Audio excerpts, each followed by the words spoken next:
So here I am, a psychologist, going to speak to you about how to keep your attitudes focused and positive. My presentation is directed at tapping into you and what gets to you in terms of your stress and your attitudes and how you can turn that around. Young lady, do you have any idea who I am? She says, wait a minute, sir, maybe I can help you. She gets on the loudspeaker and she says, attention, everyone in the vicinity of gate 27. We have a passenger here who has no idea who he is.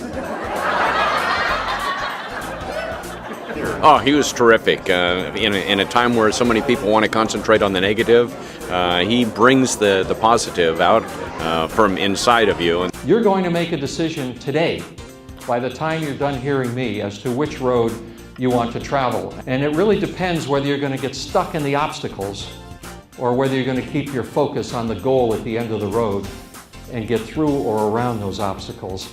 I had Jack speak at one of my Lunch and Learn Roadshow seminars, and he was so wonderful that everyone was just riveted. So I would definitely have him come back. Take it or leave it. Okay, anyway. So the first prescription to keeping your attitudes positive is to take control of your internal critic. Conquering your internal critic, that little voice that's inside of your head that we all have, that about 96% of the time is speaking in negatives to you, like, don't try this, no, it's too risky, what if this happens? That little voice that we all have. Everybody in this room has that voice. Anyone with more than one voice, please see me right after this presentation. But everybody has that little voice inside of your head, talking to you in negatives. A psychologist who, of course, understands what each one of you is thinking at every moment. As I look across your cheery faces, I can read your minds. I know what most of you are thinking at this moment. He's so bold. Because that's the #1 prescription to prevent hardening of the attitudes, is to understand the pattern of thinking that you go through and learning how easy it is to recognize that pattern and actually change it. Because I'm going to help you to become everything you ever wanted to be able to deal with whatever life hands you, whatever circumstances life hands you, in a rational way, without worrying about the negative forecasts you hear for the future. Because you see, events don't really cause problems in our lives. Events don't cause the way we feel. Events don't lead to stress and attitude problems. It's our interpretation of those events. And our interpretation is based on some habits we've developed in the way we look at things happening to us and what we say to ourselves about them.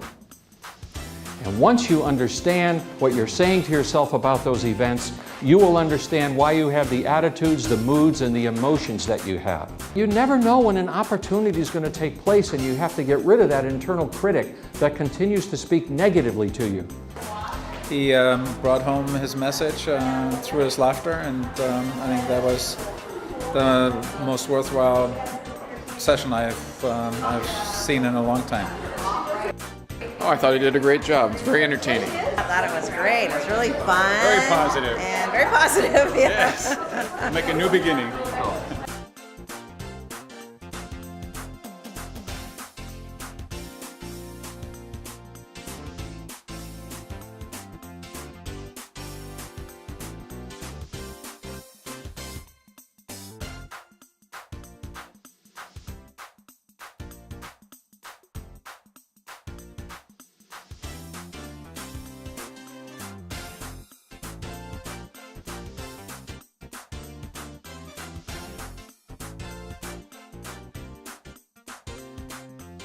Now, just now, when I said, we have a passenger here who has no idea who he is, it took 4/10 of a second for most of you to get that joke.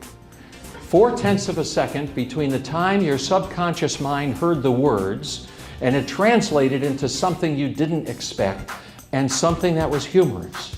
And in that 4/10 of a second, a wave of negatively charged ions flowed over your cerebral cortex. Now, this sounds like a lot of highfalutin mumbo-jumbo, so let's boil it down to what it really means.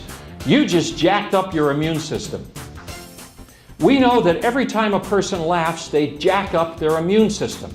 And part of what I'm going to talk to you about today is more about bringing fun into your life and laughing more. Jacking up your immune system. If you're sitting in an emergency row and you cannot read these instructions, notify the attendant immediately.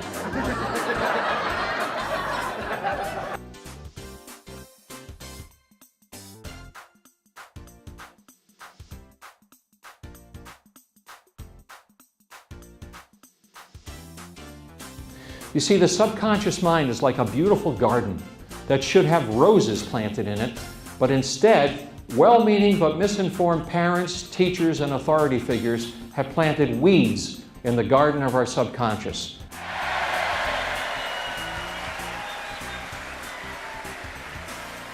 What do you think? You get 2 prizes for free around here?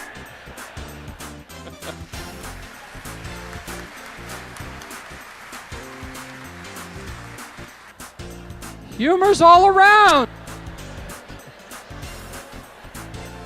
Look at all of these spouses looking at their husbands. You what?